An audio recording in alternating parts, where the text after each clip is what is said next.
কাটিগড়ার কালাইনছড়া police নাকা check গেটে বাজেয়াপ্ত 290 কার্টুন বার্মিজ সিগারেট।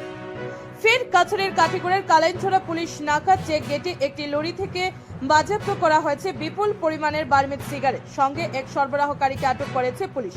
মঙ্গলবার ভোরে কাছাড় থেকে মেঘালয় অভিমুখী AS26C 9599 নম্বরের একটি লরিতে কালাইনছড়া পুলিশ নাকা চেক গেটে কর্মরত পুলিশ কর্মীরা তল্লাশি চালিয়ে উদ্ধার হয়েছে কার্টুন ভর্তি বার্মিজ সিগারেট। লরি থেকে উদ্ধার হয়েছে মোট 290 কার্টুন সিগারেট, যার বাজার মূল্য কয়েক লক্ষ টাকা বলে অনুমান করা হচ্ছে। বর্তমানে বার্মিজ সিগারেট গুমরা পুলিশের হেফাজতে রয়েছে।